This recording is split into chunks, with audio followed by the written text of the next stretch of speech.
ሰላም ጤና ይስጥልኝ አድማጭ ተመልካቾቻችን የጽናት ሚዲያ ቤተሰቦች እንደምን ቆያችሁ እንደምን አረፈዳችሁ እኔ ሰላም ነኝ እንግዲህ ፕሮግራማችን ጀምረናል ሁልጊዜም በመናቀርበው ሐሳብ ላይ የጽናት ቤተሰቦች አጠቃላይ ፕሮግራማችን እየተከታተላችሁ ገንቢ ሐሳብ መስጠቱ በተለይ ደግሞ እየተማማርንበት እንደሆነ ሲገባኝ የበለጠ ደስ ይለኛል አንዳንድ ጊዜ ፕሮግራም ስንሰራ አድካሚ ነገር አለው ግን አድማጩ ደግሞ ገንቢ የሆነ መልስ ይሰጥና በተለይ ከፕሮግራማችን ላይ ከፖለቲካ እይታችን ላይ ብዙ ሰዎች ኢሜል ላይ ይጽፉልኛል በስልክም እንደዚሁ መልእክት ያስቀምጡልኛል በተለይ ውስጣቸው የሚብላላ ጥያቄዎች ጋር አብረን ስናያይዘው ምናልባት ፖለቲካዊ ግምታችን ተጨባጭ እንደሆነ ማሳያ ነውና ደስ ይላል ጥሩ ሐሳብ ነው የምትሰጡት እንደዚሁም ትችትም የሚያቀርቡ ሰዎች የሐሳብ ክርክር እስከሆነ ድረስ እነሱም ሐሳባቸው ሊከበር ይገባል ይሄንን ካልኩኝ የጽናት ሚዲያ የዛሬ ፕሮግራማችንም ወሳኝ ጉዳይ ነው ስለዚህ አብራችሁ ተከታተሉ ጽናትን ላይክ ሼር ሰብስክራይብ ማድረጋችሁን እንዳትረሱ ይሄንን ካልኩኝ የመጀመሪያ መረጃ በተለይ እኔ በግል ማመስገን የምፈልገው ከዚህም በፊት በደጋጋሚ ገልጬዋለሁ ጎንደር አካባቢ ያለው የጎንደር እዝ በተለይ ራስ ደረጀ በላይ መግለጫ ሰጥተዋል እና በመግለጫቸው ከዚህ ከአንድነቱ ጋር በተያያዘ ጥሩ መግለጫ በፍቃዳችን ላይ ተመሰረተ አንድነት ፈጽመናል ይህንን አንድነት የፈጸምነው በአራቱም እዝ ያለን የፋኖ ኃይሎች በሙሉ ድምፅ ተስማምተንበት ሐሳባችን ተጨባጭ በሆነ መልኩ ምርጫ መርጠን ሊመሩን የሚችሉ ሰዎች የሰየምናቸው መሆኑን እናረጋግጣለን ብሏል ይህ ሰው በጣም የሚገርም ሰው ነው የሚገርም ሰው ብዬ ያስኩት ለመሰላቸው በዚህ ትግል ውስጥ መቼም ሰው የተለያየ መስዋዕትነት ይከፍላል የቁስ መስዋዕትነት ምናልባት የገንዘብ እርዳታ የሚያደርጉ በውጭ አካባቢ ያሉ ሰዎች ገንዘብ ነው የሚረዱት እኛ በሚዲያ ሐሳብ ነው የምንሰጠው ራስ ደረጀ በላይ ግን የሰጠው ልጁንም ጭምር ነው እስቲ ቆም ብለን ለአንድ ደቂቃ እናስበው ልጁን ያጣ ሰው በፋኖ ትግል ውስጥ አባትየውም እነዛ የልጆቹ መስዋዕትነት ለመጋፈጥ አሁንም ከትግሉ ሳይወጣ እንደውም ልጆቼም የሞቱበት ትግል ነው መስዋዕትነት የተከፈለበት ትግል ነው ስለዚህ እኔ ከማንም አላንስም ይሄ ቦታ ይገባኛል ካልሆነ አንድነቱ ላይ አልስማማም ቢል ሊፈጥር የሚችለው ተጽዕኖ ቀላል አይደለም ግን እሱን አልጠየቀም እንደውም ኃላፊነት የሰጣቸው ሰዎች ምሩን እኛ ከቦታው ገለል ብለን እንደማንም በእዛችን ላይ ያለውን ኃላፊነት ብቻ ተቀብለን እንሰራለን እኛ የምንፈልገው የአማራ ህዝብ አንድነት ነው አንድ ድርጅት እንዲመጣ ነው ምናምን የሚል አስተሳሰብ የደረጀ አስተሳሰብ ልብ በሉ እንግዲህ ደረጀ ጋር ያለው አስተሳሰብ ብስለት የመሪነት ድርሻ የመስዋዕትነት መጋፈጥን አይታችሁ እዛው አካባቢ ላይ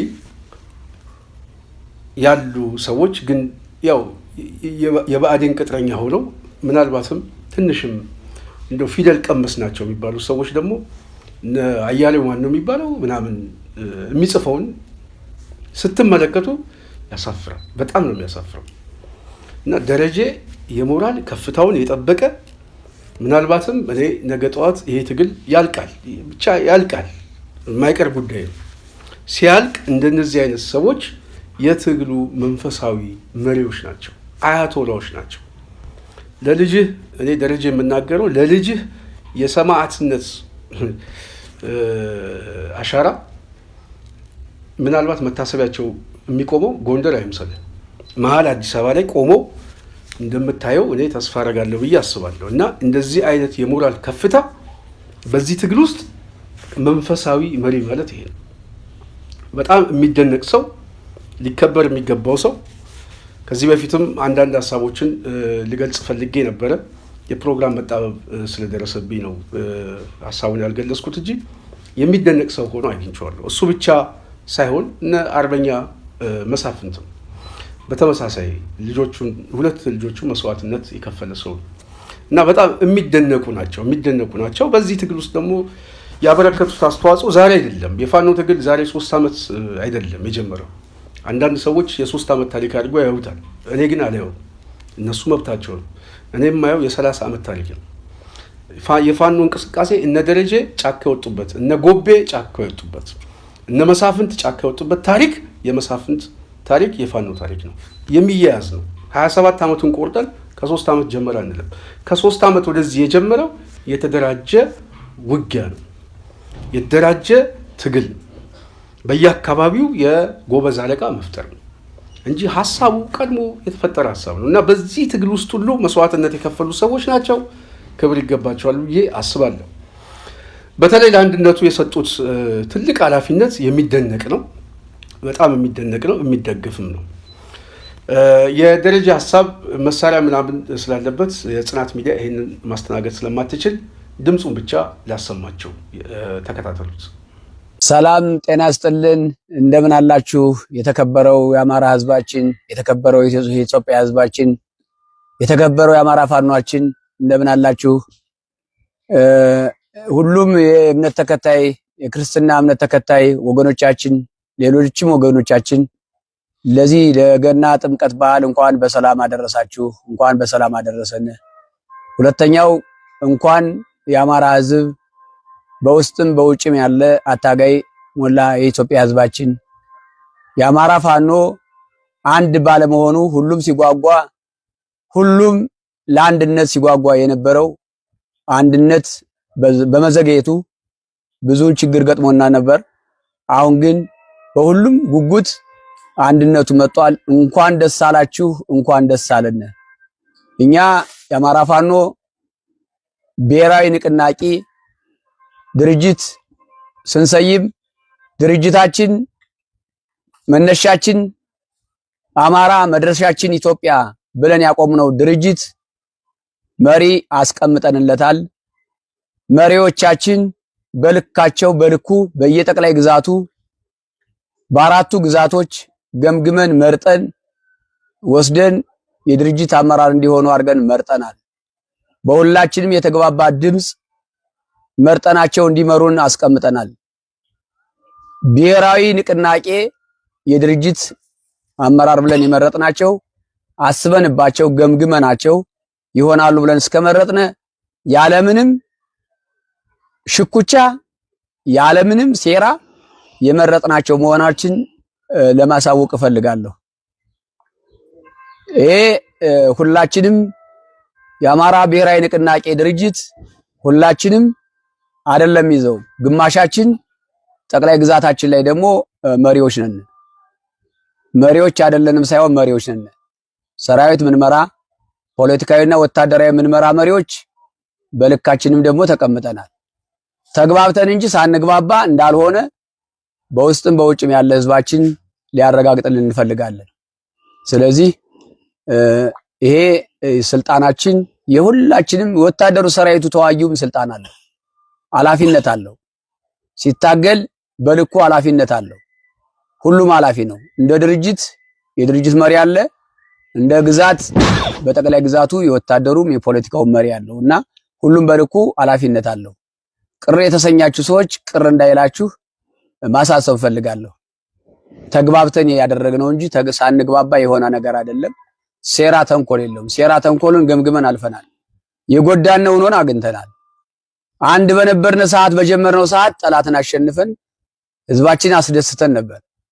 አንድ ሳንሆን ደግሞ በተከፋፈልንበት እድሜና ጊዜ ደግሞ ህዝባችን አስቀይመናል፣ ራሳችንን ጎድተናል።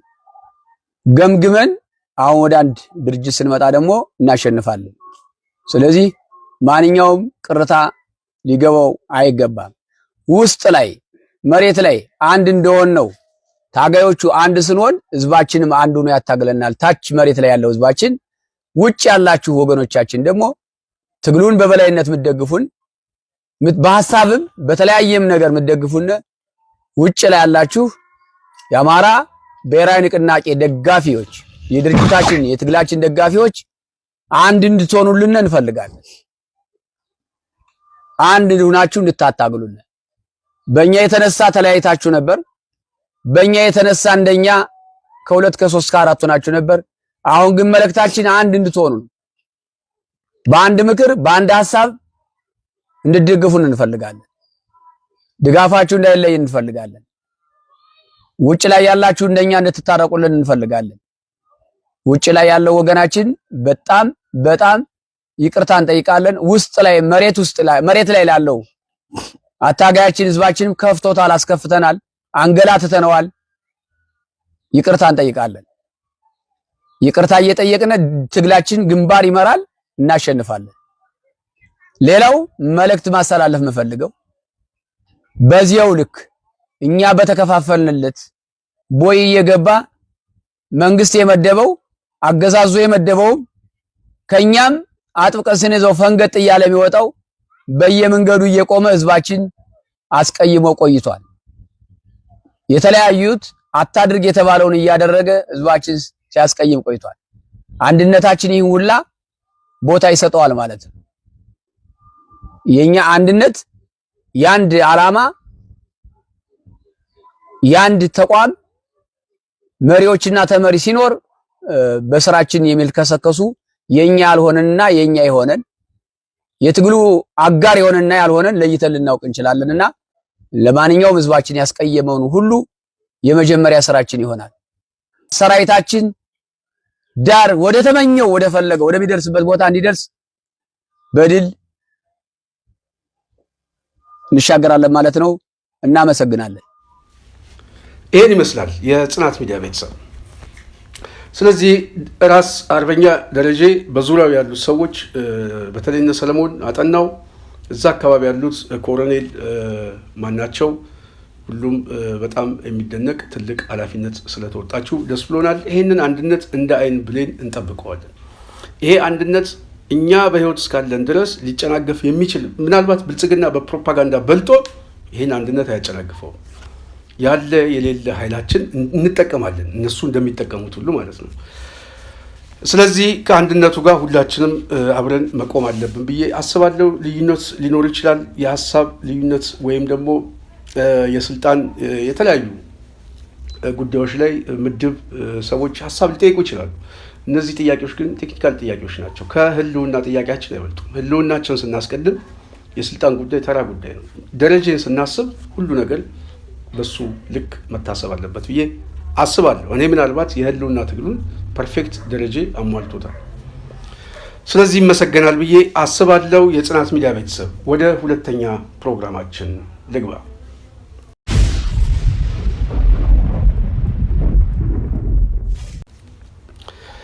ሁለተኛ አጀንዳችን በጣም ትላንት አንድ ፕሮግራም ሰርቻለሁ። ከዚህ ጋር ትንሽ የሚገናኝ ነው። በጣም የሚገርም ነው። አንድ ሰው እንደውም በኮመንት ሳጥን ትንቢታዊ ትንተና ይመስላል ብሎ የሰጠውን አስገርሞኛል። እውነት ነው። ተጨባጭ የሆኑ ነገሮችን የገመገምንበት እና በዚህ ግምገማችን ላይ ምናልባት ያልሰማችሁ ሰዎች ስሙት። የዋነኛ ሀሳቤ የአጠቃላይ ሀሳቡ የብልጽግና የፖለቲካ ዲስኮርስ አሁን የወደብ ጉዳይ አይደለም፣ ቆሟል። እሱ ወደብ ቆመ። የምርጫ ጉዳይ ቆሟል። የአብይ ቀጣይ ፕላን ያላቸው እነዚህ ቤት እንገነባለን፣ ነዳጅ እናወጣለን ምናምን የለም። እሱ አሁን ያለው ፋኖ አንድ ሆነ፣ የአማራ ኃይል ተሰባሰበ፣ መጣ። ይሄ ኃይል መጣ። ስኳር እየቃምን ነበረ፣ መሬት እየሸጥን ነበረ። ስለዚህ ከዚህ ከድለላ ከመሬት ሽያጭም ምናልባትም ለብሰን የማናውቀውን ልብስ ለብሰን መነጽር አድርገን ዘንጠን በህዝብ ገንዘብ በህዝብ ሀብት ላይ ሰው መስለን ነበረ እና ከዚህ ህልማችን ሊያጨናግፈን ነው የሚል የቁምም የመንፈስም ቅዠት ውስጥ ናቸው ያሉት። የማይቀር ጉዳይ እና የሚይዙት የሚጨብጡት ጠፍቷቸዋል። ምክንያቱም ከዚህ ከበሻሻም ከአርሲም ከአዲስ አበባ ዙሪያም የተሰባሰበው ዘራፊ ቡድን ሊደመሰስ የሚችልበት ኃይል ነው እየመጣ ያለው። ይሄ ኃይል ያጠፋው ጥፋት ብቻ ሳይሆን የፈጸመው የዘር ማጥፋት ወንጀል እጁ ላይ አለ፣ ደም አለ። ስለዚህ ይህንን ደም ሂሳብ ሊያወራርድ የሚችል ኃይል መጣብኝ የሚል ከፍተኛ ስጋት፣ ጭንቀት ተፈጥሯል። ከዚህ በፊት የተሳካለት አንድነቱን በመበተን ሰዎች እንዳይስማሙ በማድረግ እንደዚሁም በገንዘብ የሚገዛውን በመግዛት በማስኮብለል የአማራውን አንድነት መበተን ነው። ምክንያቱም ይህ ኃይል ሲመጣ የሚቀይረው መሰረታዊ ለውጥ ነው። የሚቀይረው የ100 የ200 የ300 ዓመት የሀገረ መንግስት ታሪክ ነው የሚቀይረው ዘራፊውን ጨፍጫፊውን ደም የሚያፈሰውን ኃይል በዘር ማጥፋት የሚከሰሰውን ኃይል ለአንዴና ለመጨረሻ ጊዜ የሚሸኘው ብቻ አይደለም። በዛ የድጋፍ መሰረት ውስጥ የተሰባሰበው በሙሉ ከዚህ ህልማቸው ጋር አብረው ወደ ጨለማው ወደ ጥልቅ ጉድጓድ ውስጥ የሚገቡበት ሂደት ነው። ይሄ ከፖለቲካ ሂደት በላይ ነው። ይሄ ካሰላለፍ በላይ ነው። ይሄንን የማይገምት ሰው አለ ብዬ አላስብም። ስለዚህ ኦህዴድ የሚጨነቀው አማራው ተሰባስቦ ከመጣ ከስልጣናችን ብቻ ሳይሆን ከህልማችንም ያጨናግፈናል የሚል ትንተናም ስላላቸው ይህ ኃይል ተሰባስቦ እንዳይመጣ በከፍተኛ ደረጃ አማራውንም እየገዙት ይሄ ድንቁርና የተጫነው ፖለቲካውን የማያገናዝብ ነገን የማያይ አማራውን በመግዛት ሚኒሻ በመቅጠር የፕሮፓጋንዳ ስራ በመስራት የመንግስት መዋቅርን በሙሉ የዚህ የፕሮፓጋንዳ መሳሪያ በማድረግ ሰራዊቱ ባልባሌ መስዋዕትነት እንዲከፍል ዛሬ ምስክርነት እየሰጡ ነው። በማይረባ የትግል ላይ ገብተን ህይወት ዋጋ የምንከፍልበት ምክንያት የለም እያሉ እጅ እየሰጡ። ስለዚህ ይህ ኃይል ያለ የሌለውን የፕሮፓጋንዳ ስራ ቢሰራ ሊፈረድበት አይችልም። የጠላት ኃይል የአማራውን ኃይል የሚመለከተን የጠላት ኃይል ታሪካዊ ጠላት ነው የሚለው ብያኔ የሰጡበታል። ስለዚህ በገንዘብ ቢገዛ የፕሮፓጋንዳ ስራ ቢሰራ ሰዎችን ለማጋጨት ቢሰራ አላማው ነው እሱ። ምክንያቱም አማራው ሲዳከምና ሲፈርስለት ነው ስልጣን ላይ የሚቆይ። ስለዚህ የአማራው ኃይል እየተጠናከረ መምጣት የራሱ ድርሻ ነው እንጂ የብልጽግና ድርሻ አይደለም። ስለዚህ አማራው ማሰብ ያለበት ለመጠናከር የሚያስበው ልክ እንደ ደረጀ በላይ አንድነታችን ያስፈልገናል፣ እኛ እንደውም ወደኋላ እንሆናለን የሚል አርቆ የሚያስብ ሰዎች ይሄ አስተሳሰብ እየመጣ ነው። ከዚህ በፊት የነበረ መጓተቱ እየተሰበረ ይሄ አስተሳሰብ እየመጣ አንድነቱ ከተበሰረ በኋላ ትላንት የሰራሁት ፕሮግራም ላይ በደንብ ሄጄበታለሁ። አንድነቱ እንዳይመጣ የተለያየ ፕሮፓጋንዳ ስራ ነው ሲሰራ የነበረው።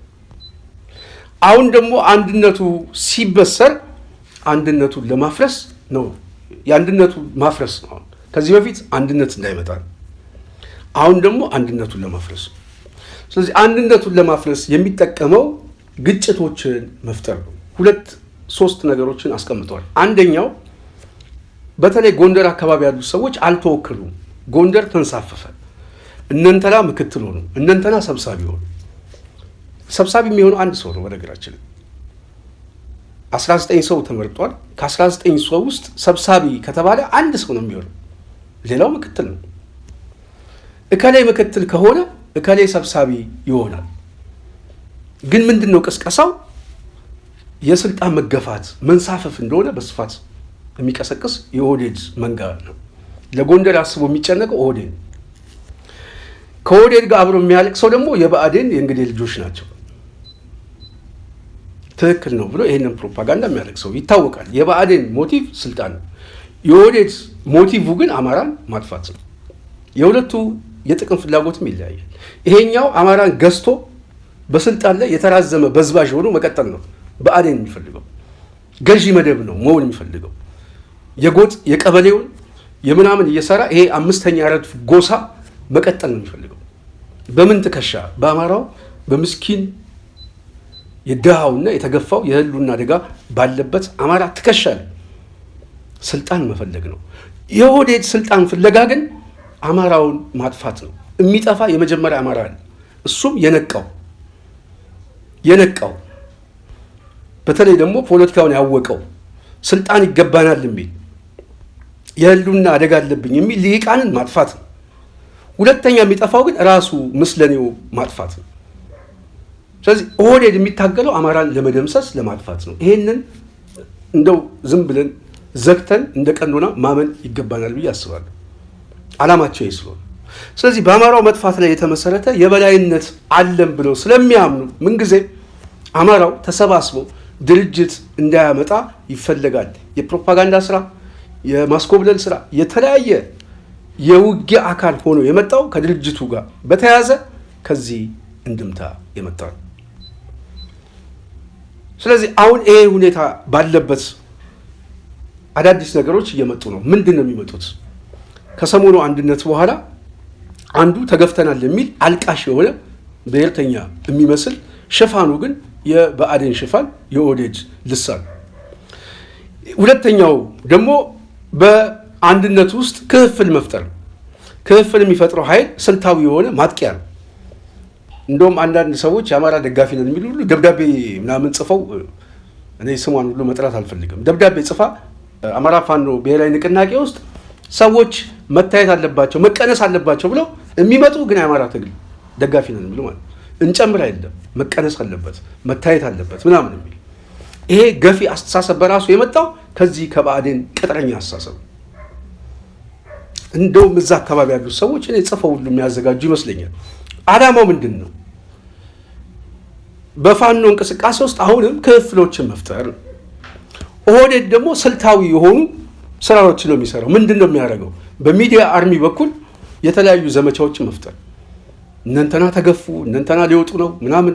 ሰሞኑን ያልነበረውን ቅስቀሳ ስሙት። እነ መከታው አኩርፈዋል።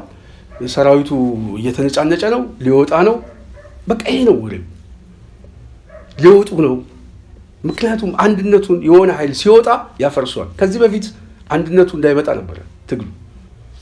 ይሄ በተጨባጭ ትላንትና ያልኩት ሳይውል ሳያድር ምንድን ነው የሰማ ነው?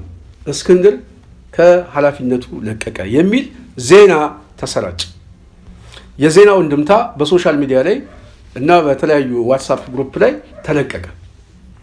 ይሄ ጉዳይ በጽሁፍ የመጣው ከየት ነው የሚል እኔ በስፋት ማጣራት ውስጥ ገብቼ ነበር። ይህም ፕሮግራም ለመስራት ከዚህ ጋር ብሬ ማያያዝ ስላለብኝ ምናልባት እስክንድር ይሄ ጉዳይ በተጨባጭ ከራሱ የመጣ ከሆነ በስፋት እና በጥልቀት የምናየው ብዙ ጉዳዮች አሉ። ውሸት ነው የሚል ማስተባበያ ከሰጠበት ውሸት መሆኑን ደግሞ ካረጋገጠ ደግሞ በተጨባጭ በተለይ ከዚህ ሁኔታ ጋር ከዚህ የፕሮፓጋንዳ ሰለባ ጋር አብሮ እኩል የሚራመደው ኃይል እኔ በደንብ አደባባይ ላይ የመጣ ይመስለኛል። ስለዚህ ይሄ ጉዳይ በጣም ሊፈተሽ ይገባል። የአንድነቱ አስፈላጊነት በዛ ደረጃ ከተነጋገርና ከተማመንን መልቀቂያው እውነት ከሆነ ብለን እናስበውና በሱ ሁኔታ ላይ ትንሽ ሀሳብ ልስጥ። እውነት ነው እያልኩ ሳይሆን እውነት ከሆነ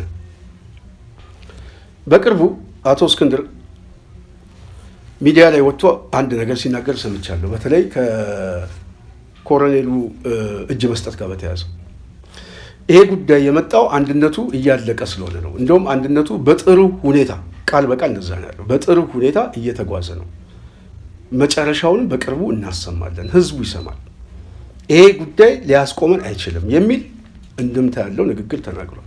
እሱ ብቻ ሳይሆን በቅርቡ አስረስም የተናገረው ጉዳይ ላይ ትላንት በተወሰነ መልኩ ሀሳቡን ገልጫለሁ። ግን የሰጠው ሀሳብ ላይ እዛ ላይ በተለይ አንድነቱ እያንዳንዱ ይሄ ቴክኒካል ኮሚቴው ታዛቢዎች ባሉበት በቃለ ጉባኤ የተያዘ በድምፅ የተደገፈ በፊርማ የተረጋገጠ በሙሉ ስምምነት ነው ያጸደቅነው የሚል ንግግር ተናግሯል።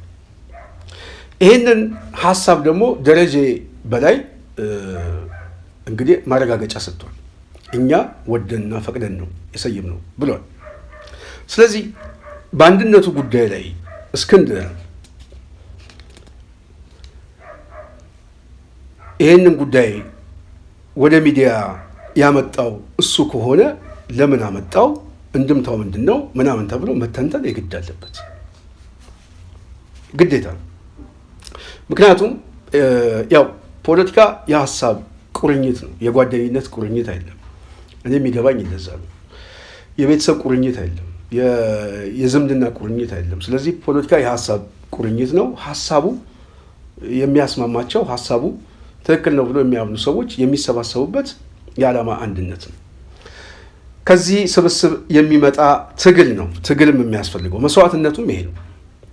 ስለዚህ እኔ እስክንድር መልቀቂያ ካስገባ ከመልቀቂያው በፊት ቴክኒካል ኮሚቴው በሚነጋገርበት ሰዓት ሁለቱ ድርጅት ሲዋሃድ የጠየቀው ጥያቄ አለ ወይ? በተለይ የስልጣን ጉዳይ፣ የኃላፊነት ጉዳይ ምናምን የጠየቀው ጥያቄ አለ ወይ? ያ ጥያቄ አልተፈጸመልኝም ብሎ አስቧል ወይ? በሌላ በኩል በድርጅቱ ምስረታ ሂደት ላይ ቴክኒካል ችግሮች ካሉ እንኳን በመጀመሪያ በንግግር መፍታት ወይም አቋምን መግለጽ ይቻል ነበር። መጀመሪያው ነው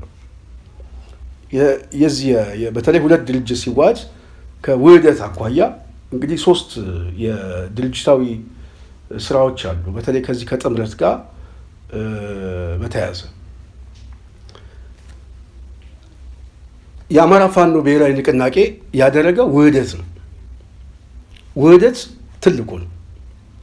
ሁለተኛው ግንባር መፍጠር ነው። ሁለት ድርጅት ግንባር የሚፈጥርበት ሂደት ነው። እሱ ራሱ በአንድ ስም እስከ መጠራት ድረስ ሊደርስ ይችላል። የሁለቱ ድርጅቶች የኃይል አሰላለፍ ሁለቱም እኩል ማቴሪያልና የሰው ኃይላቸውን እኩል በማዋጣት በአንድ ስም በመጠራት ግን በግንባር ከውህደት ዝቅ ያለ ነው። ግንባር ማለት ዝቅ ያለ ነው። ሳትዋሃድ የድርጅቱ ህልውና የሁለቱም ህልውና እንደተጠበቀ ሆኖ በግንባር የሚሰሩበት የድርጅታዊ ስራ ነው። ሶስተኛው ግን ቅንጅት የሚባል ነው። ቅንጅት በዋናነት በሀሳብ ትስማማለህ፣ በስም አንድ ትሆናለህ። የድርጅት ህልውናን በራስ ይዘህ በምትግባባበት አጀንዳ ላይ መቀናጀት። አሁን የአማራ ፋኖ ብሔራዊ ንቅናቄ ውህደት ሲያደርግ በውህደቱ ላይ ቴክኒካል የሆኑ ጉዳዮች ላይ 3 መሰረታዊ ጉዳዮች ናቸው የሚዋሃዱት። እነዚህም አንድ የሰው ኃይል፣ ውህደት የሚዋሃደው የሰው ኃይል፣ 2 ማቴሪያል፣ 3 ሀሳብ ነው። ስለዚህ ሀሳብ ዓላማው ሁለቱም ድርጅቶች የቆሙለት ዓላማ አለ። ይሄ መስመራዊ ዓላማ በሀሳብ በዲቤት በፍጭት የሀሳብ ፍጭት በማድረግ አንድ የጋራ የሚያግባባ ሀሳብ ላይ ሲደርሱ የድርጅት መስመራዊ ሀሳብ ሆኖ ይቀበሉታል። የመጀመሪያው የሚቀበሉት እሱ ነው። ሁለተኛው የሚቀበሉት የፓወር ጉዳይ ነው። አቅም፣ ድርጅታዊ አቅም የሚለካው ከሰውና ከማቴሪያል ስለሆነ የእዝ ብዛት፣ የወታደር ብዛት፣ የመሳሪያ ብዛት ምናምን እሱ ሁሉ ከግምት የሚገባ። ሶስተኛው የአመራር ድርሻ ነው። በዚህም በኩል ያሉ አመራሮች በዋናነት ከሁለቱም ድርጅት የተውጣጣ አመራር ስለሆነ የሚሰየመው እዛ ላይ የቦታ ክፍል ይደረጋል ወይ በድልድል ወይም ደግሞ በአቅም። በድልድል ብዙ ጊዜ የድርጅቶች ሲዋሃዱ ከአቅም አኳያ የሚታይ ነገር አለ። ከዚህ በፊት አስታውሳለሁ አንድነት ፓርቲ ከምርጫ 2007 ላይ ለመዋሃድ ከሚአድ ጋር በብዙ ነገር ተስማምቶ ከጨረሱ በኋላ ውህደቱ በአንድ ጉዳይ ፈረሰ። በምን? ሚአድ 260 አካባቢ ይመስለኛል፣ እንደዛ 170 ነው 200 በላይ ይመስለኛል ጽህፈት ቤት አለኝ በመላው ሀገሪቱ ሲል ይሄ ቁጥር የመጣው በዋናነት መኖሩ ተረጋግጦ ሳይሆን የውህደቱ ሰብሳቢ ለመያዝ ነው የሚል ያው መከራከሪያዎችም ስለነበሩ ውህደቱ ሳይሳካ በዚህ ሁኔታ ተጨናገፈ። በተመሳሳይ የአማራ ፋኖ ብሔራዊ ንቅናቄ ለውህደት ሲስማማ የአፋሕድ እና አፋብኃ የሚስማሙበት አንዱ ከአቅማቸው ከሰው ኃይልና ከሀሳብ ተስማምተው። ስለዚህ በሀሳብ ሲስማሙ በሰው ኃይልና በመሳሪያ ወይም ደግሞ በማቴሪያል ውህደት ሲፈጽሙ አንድ የሆነ መጠሪያ፣ አንድ የሆነ ሎጎ፣ አንድ የሆነ የድርጅት አመራር ይፈጠራል። ውህደት ማለት ይሄ። ስለዚህ ውህደቱ ከማለቁ በፊት እንደዚህ አይነት ቴክኒካል ጉዳዮች ካሉ አመራሩ ከመሰየሙ በፊት እስክንድር ቅሬታ ካለው ማቅረብ ይችል ነበር። አንድ አቅርቧል ወይ? ሁለተኛ ጥያቄ ነው። ሶስተኛ ጥያቄ ከይፋዊ ምስረታ በኋላ በተቋም አሰራር ውስጥ ቅሬታ እንኳን ቢኖር ካለ እኔ አሁን በዚህ ጉዳይ ላይ አልገባውም፣ መግባትም አልፈልግም። ምክንያቱም እንተና ይሄ ይገባዋል ምናምን ስልጣን የለንም። ለዚህ ነው ዝም ያልኩት። ምክንያቱም ግለሰቡ ፈልጎ እስከተቀበለው ድረስ እኔ ማን ነኝ? ምድብ መዳቢ ሊሆን አልችልም። የተመደበው ምድብ ማክበር ብቻ ነው። ስለዚህ በዚህ ጉዳይ ላይ ምናልባት ሀሳቦች ካሉ ከይፋዊ ምስረታ በፊት መግለጽ ይቻል ነበረ። ቅሬታዎችም ካሉ በተቋም አሰራር መሰረት ቅሬታ አቅርቦ ከአመራርነት ለመልቀቅ መጠየቅ ይችላል ብዬ አስባለሁ። ሌላው ድርጅት የሚመሰረተው በሶሻል ሚዲያ አይደለም። በሶሻል ሚዲያ ለቀቀ ከተባለ በሶሻል ሚዲያ የተለቀቀ እውነት ከሆነ ነው እኔ አሁን በዚህ ሀሳብ የምሰጠው። በሶሻል ሚዲያ ላይ ባልተመሰረተ ድርጅት መልቀቂያውንም በሶሻል ሚዲያ ማሳወቅ በምንም አይነት መመዘኛ ትክክል ሊሆን አይችልም። ምክንያቱም ሌላውም ስርዓት አልበኝነትን ያዋልዳል የሚል ግምገማ ስላለ እና ይህንን ካየን በተለይ ያገዛዙ እጅ ሰጡ። በተለይ ደግሞ በጣም እኔ እስክንድር አንዳንድ ጊዜ ደጋግሞ ያስባል ብዬ የማስበው ያገዛዙ እጅ ሰጡ ሰዎችና ሌሎችም ይመጣሉ የሚል የፕሮፓጋንዳ በሰሩበት አውድ ይህንን ያውቃል እሱ። እነ ማስረሻ ሰጤ ምን እንዳሉ እንደዚህ ከምስረታው በኋላ በተለይ ሊመጡ ይችላሉ ተብሎ በስፋት ሚዲያ ላይ አክቲቪስቱ ምናምን ሲቀሰቅስ በስፋት ይታወቃል። ስለዚህ በዚህ ሁኔታ ላይ ለብልጽግና የፕሮፓጋንዳ ግብአት ሆኖ መልቀቂያውን አስገባ የሚለው ዜና ተጨባጭ ከሆነ እንድምታው ከምን አይቶት ነው የሚለው በጣም አጠያቂ ነው እና ይህንን ስናይ ጽናት ሚዲያ ቤተሰብ እጅግም በጣም አስገራሚ ሆኖ ስላየሁት ነው ይህንን ጉዳይ በደንብ ይፈትሸዋል ብዬ አስባለሁ። ከዓላማ አኳያ ካየነው አንዳንድ ሰዎች በተለይ ዓላማውን ካልተቀበለው የኦህዴድ ልሳኖች ናቸው በስፋት ዓላማውን ካልተቀበለው መጀመሪያ አንድነቱ ውስጥ መግባት አልነበረበትም። ሁለተኛ ኃላፊነቱን ሲመድቡትም አልቀበልም ማለት ይችል ነበረ እና ኃላፊነቱን ትቶ አባል ብቻ ሆኜ እቀጥላለሁ የሚለው ምን ያስኬዳል የሚል ሀሳብ የሚያነሱ አሉ። እኔ ከዓላማ አኳያ ለእኔ ዓላማ እኮ እኔ አማራው እንዲሞትልኝ አይደለም ጫካ የገባሁት። እንደዛ ከሆነ ስህተት ነው። እኛ ዓላማ አለን፣ ግን ዓላማችንን ለማስፈጸም አማራው ሙት ብለን እንደ መቀስቀስ ይሆናል። ይሄ ከሆነ በአስተሳሰብ ከሆነ ምክንያቱም ጫካ የተገባው የህዝብ ዓላማ ተይዞ ነው። የህዝቡ ዓላማ የእኛ ትክክለኛ መስመር ስለሆነ ነው እንጂ ዓላማው የህዝብ ዓላማ ነው። የህዝብ ዓላማ ስለሆነም ነው ናና ገብተህ ታገል የህይወት መስዋዕትነት ክፈል የሚባለው እንጂ ለግለሰቡ ዓላማ የህይወት መስዋዕትነት ክፈልልኝ ብሎ አይቀሰቀስም። ስለዚህ በዓላማ የሚመሳሰል አንድነት ካለ ለዚህ አንድነት ውህደት ያስፈልገናል ተብሎ በሀሳብ ደረጃ በመርህ ደረጃ እንቀበላለን የተባለው የዓላማ አንድነት ስላለ። ስለዚህ ከዓላማ ያስወጣው ጉዳይ የለም። ዓላማው የራሱ ዓላማ ነው፣ የድርጅት ዓላማ ነው። ዓላማው ደግሞ በደንብ ተጽፏል። ደንብ ዋናው የሚለቀቀው አንዱ ይሄ ነው፣ በተለይ ፕሮግራም። ስለዚህ በፕሮግራም ደረጃ አንዱ የሚቀመጠው ይሄ ነው። ይሄ መስመራዊነት፣ ይሄ የትግል ብሔርተኝነት፣ ይሄ መዳረሻችን፣ ይሄ የፖለቲካ ዓላማችን ነው ተብሎ የተቀመጠ አንድ ድርጅት ስትስማማበት ነው ወደ ውህደት የምትሄድ። ስለዚህ በዛ ደረጃ ስምምነት ካለ የዓላማ ስምምነት አለ ማለት ነው። የዓላማ ስምምነት ካለ ደግሞ ለዛ ዓላማ ኃላፊነት አልቀበልም፣ ምክንያቱም ይሄ ጉዳይ የተለያዩ እኔ ከብዙ ነገሮች አሉ፣ እኔ እዛ ውስጥ መግባት አልፈልግም፣ ግን አልቀበልም ካለ ትክክል ከሆነ ማድረግ አልነበረበትም። ያደረገበት እንድምታ የሚያስወቅሰው ነው፣ እጅግ የሚያስወቅሰው ነው። ምክንያቱም የብልጽግና ዲስኮርስ ሰሞኑን ምን እንደተባለ ስለምናውቅ ማለት ነው። ከፍተኛ ዘመቻ ስለነበረ ለዚህ ቅስቀሳ ግብአት መሆን ትክክልም አይደለም። ከአንድ ከፍተኛ አመራር የፖለቲካ ልምድ ካለው ሰው የሚጠበቅም አይደለም። ስለዚህ ይሄ በጣም የሚያስወግዝ ነው ብዬ አስባለሁ።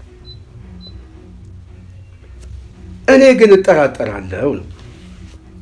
አሁን ቅድም ነገርኳችሁ። ይሄ ቅድም ነግራችሁ ካስገባ ከብዙ ትንተና ነገሮችን ስናየው አንድነቱን ለመበተን ከሚፈልገው ብልጽግና የፕሮፓጋንዳ ልሳን ሰለባ ሆኗል ተብሎ ቢገመገም ትክክል ነው ተብሎ ሊቀበል ማንም ሰው ሊቀበል ይችላል። ቤተሰባዊ ጓደኝነት አይደለም፣ የፖለቲካ ትንተና ስለሆነ የምንሰጠው እሱ ሌላ ጉዳይ። ይሄ ጉዳይ ግን በተቃራኒው ደግሞ እንየው እስቲ። እኔ ሶሻል ሚዲያ ላይ ትንሽ ነገር ጽፌያለሁ። ይህንን የጻፍኩት እንደምታዩት ነው። የጽናት ሚዲያ ቤተሰብ በዋናነት ይህንን ጉዳይ ያልኩት ይሄ አንድነት ለማክሸፍ የኦህዴድ ብልጽግና ሰራዊት በተለይ ውጭም ያለው ይሄ አንዳንድ ጊዜ መጥፎ ነው። ይሄ በአባት መጠራት ምንም እዚህም እዛም እንትን ስትል አንዳንድ ጊዜ የሀሳብ መገለባበጥ አለ እና ተገለባባጭ የሆነ የደጋዳዊ ሀሳብ ያላቸው ሰዎች የሚሰጡት ቅስቀሳ ውጥሃል፣ ተሸጠ፣ ተንሳፈፈ ምናምን የሚል ሞራል የሚሰብር ምናምን ቅስቀሳ አለ። እኔ አሁን ይሄ ተንሳፈፈ ተሽጧል ምናምን የሚባለውን ነገር እሱ እንዴ አልገመግመውም። ምክንያቱም ሀሳቤን ከዚህ በፊት ገልጫለሁ። እኔ ማንም ሰው ስልጣን አለው ብዬ አላስብም። በህልውና ትግል ውስጥ ስልጣኑ የሚወከለው ነገ ጠዋት ነው። አሁን ያለው ትግል የህልውና ትግል፣ የፖለቲካ የንድፈ ሀሳብ ትንተና፣ ርዕዮተ ዓለማዊ ምናምን ጉዳዮችን አቀንቅነህ እኔ የምታገለው ሶሻል ዲሞክራሲ እንትን ለማለት ነው፣ ዲሞክራሲ እንዲሰፍን ነው ምናምን የሚል የዚህ የፍልስፍና መጽሐፍ ይዛ የለም ወደ ጫካ የገባኸው የሚጠፋ ህዝብ አለ፣ የህይወት መስዋዕትነት የሚከፍል ህዝብ አለ ደረጀ የተናገረው። ስለዚህ ለህዝባችን ስንል ወደ ጫካ ገብተናል፣ ልጆቻችንን ሰጥተናል። ስለዚህ ልጁን በሚሰጥበት የህልውና ትግል ላይ ስልጣን ያለው ባለስልጣን አይደለም ያለው ተጨማሪ ልጆቻችንና ተጨማሪ ቤተሰቦቻችን ከመጥፋት የሚታደግ ኮሚቴ አድርጌ ነው የሚያየው። ከኮሚቴ በዘለለ በህልውና ትግል ውስጥ ባለስልጣን የለም። ባለስልጣን ነኝ ብሎ የሚያስብ ሰው ካለ በጣም ተንሳፈፈ ለሚለው መልስ አለው ማለት ነው፣ ጥያቄ አለው ማለት ነው። ስለዚህ እኔ ተንሳፈፈ ከሌ እንትና ሊቀመንበር ሆነ እንትን አስገቡት ምናምን የሚል አስተሳሰብ አለን። እነሱም ይሄንን የሚያስቡ ሰዎች ካሉ ስህተቱ የሚጀምረው እዚህ ላይ ነው። ስለዚህ በዚህ ትግል ውስጥ ከዚህ በፊት ህወሓት ጫካ በነበረበት ሰዓት የደርግ ስርዓትን ሲታገል መስመር ይዞ ነው። ምን ፖለቲካዊ መስመር ይዞ ነው፣ የፖለቲካ መስመር ይዞ ነው በዋናነት የሚታገለው። የደርግ ስርዓትን ካሸነፍን በኋላ ያ የፖለቲካ ስርዓትን ፕሮግራም ነው ያደርገው። አማራው እየታገለ ያለው የፖለቲካ ስርዓት ሊጭን አይደለም። እኛ ቤታዊ ዲሞክራሲ ምናምን ነገር ሶሻል ዲሞክራሲ እሱን እንትን ላለ እዛ ፍልስፍና ውስጥ አልገባም። አማራው የሚታገለው በህልውና እየጠፋ ነው፣ ከምድረ ገጽ እየጠፋው ነው። ስለዚህ ህልውና ለማቆየት የማደርገው የሰርቫይቫል ትግል ነው ካለ ይሄ ትግል ከፖለቲካ ትግል በላይ ነው። በህይወት የመቆየት ትግል ላይ ነው። በህይወት የመቆየት ትግል ላይ የተሰባሰቡ ሰዎች በሙሉ የዚህ አካል ሰራዊት ናቸው፣ ወታደር ናቸው፣ ህዝቡን የሚታደጉ አርበኞች ናቸው እንጂ ጫካ ያስገባቸው ዋነኛው በሀሳብ ደረጃ ይሄ ነው ያሰባስባቸው። ይሄ ማለት ግን ይሄ ኃይል ፖለቲካ ድርጅት የፖለቲካ ቅርጽ እየያዘ ሲመጣ ድርጅት ይዞ ሲመጣ በዋናነት ድርጅቱን ሊያስተባብረው የሚችለው ሰራዊቱ ሊያስተባብር የሚችለው ምናምን ወታደር ሊሰይም ይችላል። ግን ያ ወታደር ግን የህልውና ወታደር ነው። ጄኔራሉ የዛ የህልውናው ሰራዊት። ስልጣን የምንለካው አሸናፊ የሆነ ስትመጣ የመንግስትን ስልጣን ስትይዝ ነው። ያኔ የስልጣን ፉክክር የግድ ያስፈልገዋል፣ የፓወር ክፍፍል ያስፈልገዋል። ያኔ ወደ ኃላፊነት ስትመጣ ብቃት ይፈልጋል፣ የፖለቲካ ግንዛቤ ይፈልጋል፣ የተለያዩ አቅሞች የግድ የሜሪት ቤዝ የሆኑ ግምገማዎች ስለሚኖሩ ከሌሎች ጋር አብረን ስለምትወዳደር፣ ስለዚህ ውድድር ውስጥ ለመግባት በልጠ መገኘት የግድ ያስፈልጋል። ዋናው ግን እኛ ትግላችን አማራው ተሰባስቦ አሁን የሚታገለው ከዚህ ህልውና ለመውጣት የሚያስችለው መሳሪያ የትጥቅ ትግል ስለሆነ፣ ስለዚህ በዚህ ትግል ውስጥ ደግሞ ያሉት አመራሮች በሙሉ የኃላፊነት ምደባ የኮሚቴ ምደባ አድርገን ከማየት ውጪ ባለስልጣን አድርገን አንዱን በጣም ሰቅለን ሌላውን በጣም የምናሳንስና በተለይ ደግሞ ለፕሮፓጋንዳ አመቺ የሆኑ ሰዎች ተንሳፈፈ ምናምን ቦታ የለው ምናምን የሚለው ቀስቀሳ በራሱ ሰዎችን ዲሞ የሚያደርግና የሚገል። ስለዚህ ብልጽግና እያደረገ የነበረው ቅስቀሳ አንዱ ምንድነው? ይሄንን አይነት ቅስቀሳ ማለት መጀመሪያ አንድነቱ እንዳይመጣ ነው። አንድነቱ ከመጣ በኋላ ደግሞ ተንሳፋፊ እና አልተወከሉም የሚል ቅስቀሳ። ይሄ ቅስቀሳ በዋናነት የማፍረስ አጀንዳ ስለሆነ ነው፣ ስልታዊ አጀንዳ ነው። ይሄ ቅስቀሳ ያልገባው አማራ እንደ መንጋ በረት ውስጥ ይገባል፣ ቦይ ውስጥ ይገባል። ከዚህ ቅስቀሳ ጋር አብሮ ይገባል። በአንድነቱ ላይ ጥላሸት ያጠለዋል። አንዳንድ ሚዲያዎች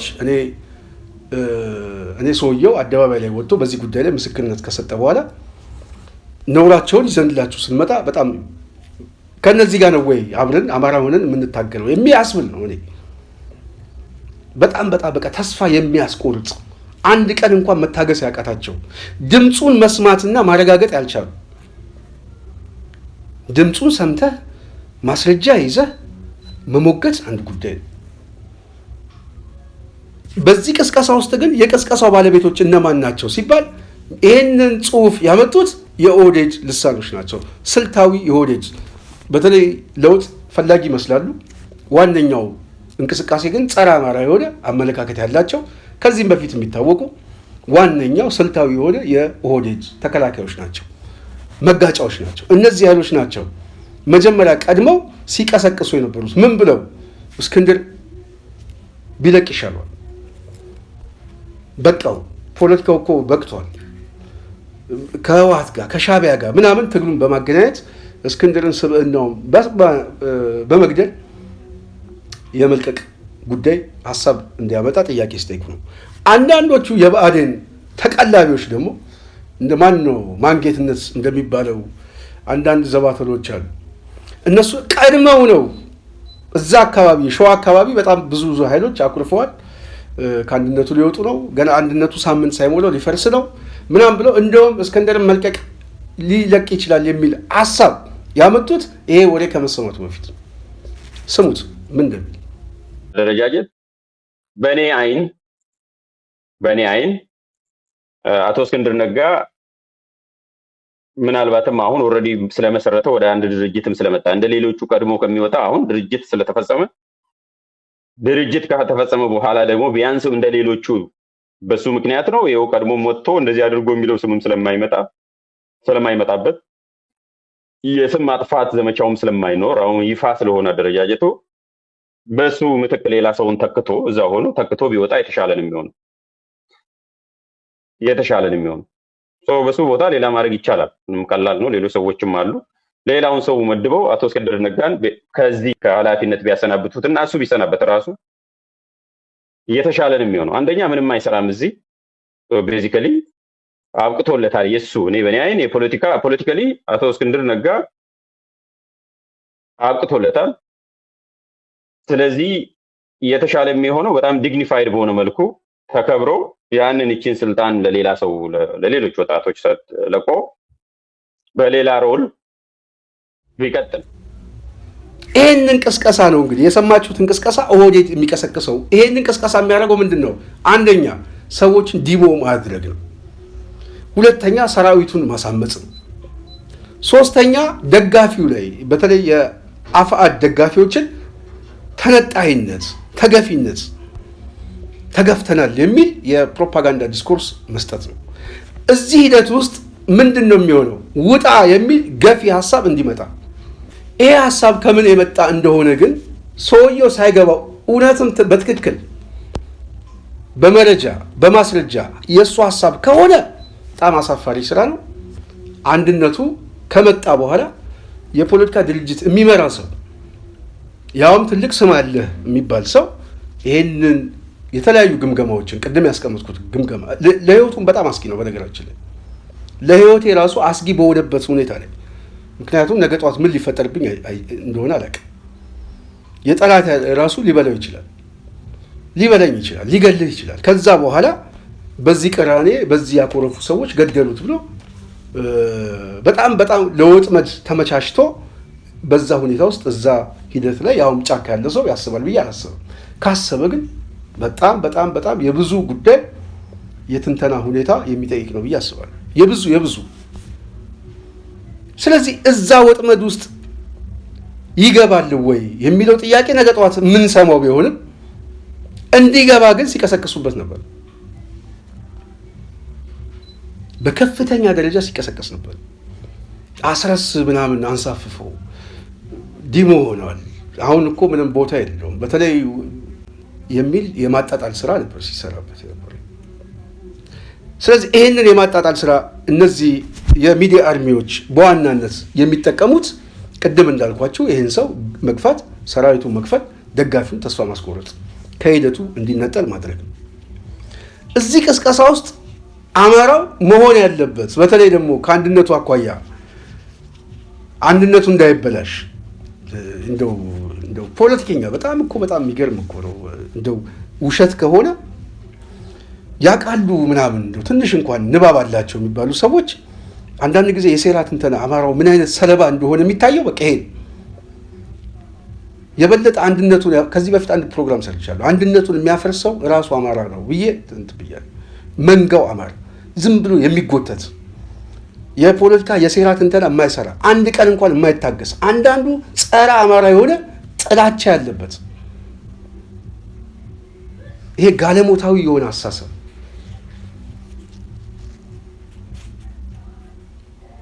ይሄንን አጀንዳ ማን አመጣው? እንዴት መጣ? ይሄ ማስረጃ ተጨባጭ ነው ወይ? አንዳንድ ጊዜ እኮ ሚዲያዎች በስልክም ደውሎ መጠየቅና ማረጋገጥ የግድ ያስፈልጋል።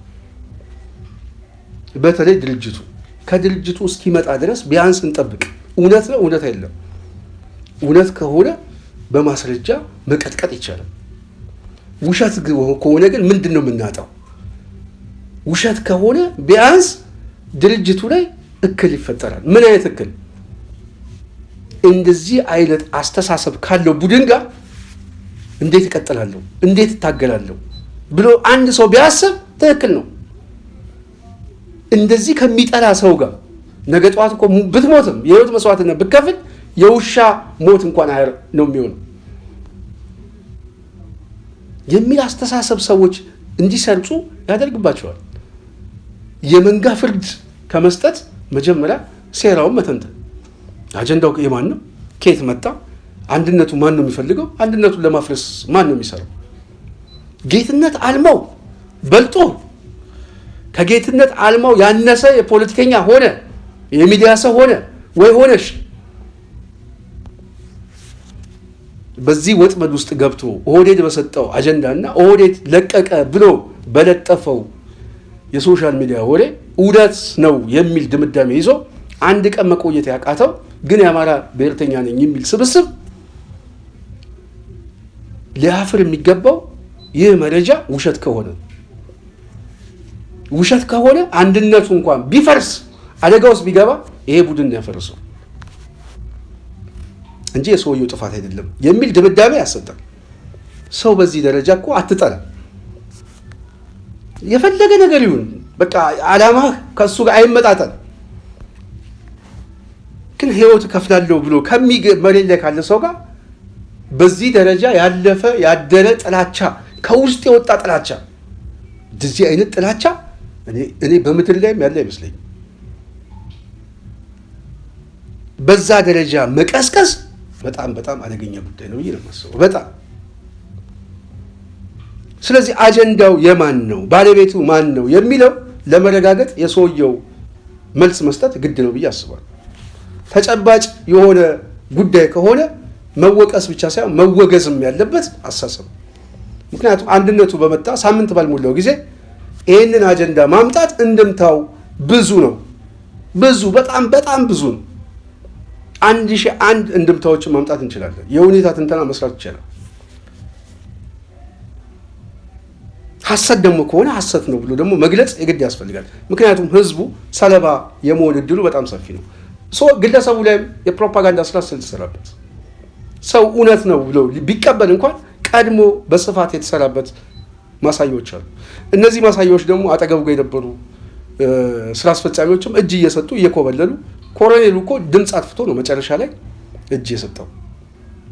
እና ለሳቸው እንኳን ማስተባበያ እስክንድር የሰጠኸው ከህመም ጋር በተያዘም እንደሆነ ከግምት አስገቡት የሚለው በራሱ ግምት ውስጥ የሚያስገባ ሳይሆን ሌላም ሰዎች አሉ ብለው የሚጠረጥርበት እድሎችን ነው እያመቻቸ ነበር። ስለዚህ ዝም ማለት በራሱ ለዚህ የፕሮፓጋንዳ ሰለባ ግብአት መሆን ወይ መቀበል ነው ወይም ደግሞ ሐሰት ከሆነ ይሄ ጉዳይ ሐሰት ነው ብሎ ፈጣን እርምጃ መውሰድ። እኔ ፖለቲካ ላይ ልምድ ያለው ሰው መቼም ይሄ ጠፋል ብዬ አላስብም እና በዛ ደረጃ መታየት አለበት ብዬ አስባለሁ። ስለዚህ የጽናት ሚዲያ ቤተሰብ ብልጽግና እኛን ሊበልጠን አይገባም። ጥፋት የመርህ የዲሲፕሊን የድርጅት አሰራርን ያልተከተለ ማንኛውም ጉዳይ በማንኛውም ላይ የምንወስደው እርምጃ ተመሳሳይ ነው። ስለምናቀው ስለምናከብረው እከሌ ትልቅ ነው እከሌ ትንሽ ነው የሚባልበት አይደለም። ይሄ የወዳጅነት የቤተሰብ ጨዋታ አይደለም። የህይወት መስዋዕትነት የሚያስከፍል የነገ ጠዋት እጣ ፈንታችን የህዝባችን እጣ ፈንታ የሚያከትምበት ወይ የሚቀጥልበት በዚህ ሂደት ላይ ቹሉ የምንሆንበት ነገር የለም። ትክክል ያልሆነ ትክክል አይደለም ብለን እናወግዘዋለን። ግለሰብ አይቀረን፣ ድርጅት አይቀረን። ትክክል ያልሆነ ጉዳይ ላይ ደግሞ ትክክል አይደለም ብለንም የሚወቅሱትን ሰዎች እንወቅሳቸዋለን። የምንወቅሳቸው በክፋታቸውም ጭምር። ስለዚህ ለዚህ ጉዳይ ላይ ደግሞ ማረጋገጫና ማስረጃ የግድ ያስፈልጋል። ወይ እንደ ድርጅት መግለጫ ይስጥበት፣ ትክክል ነው መግለጫ ተቀብለናል፣ ሀሳቡ ተቀብለናል ማለት ነው።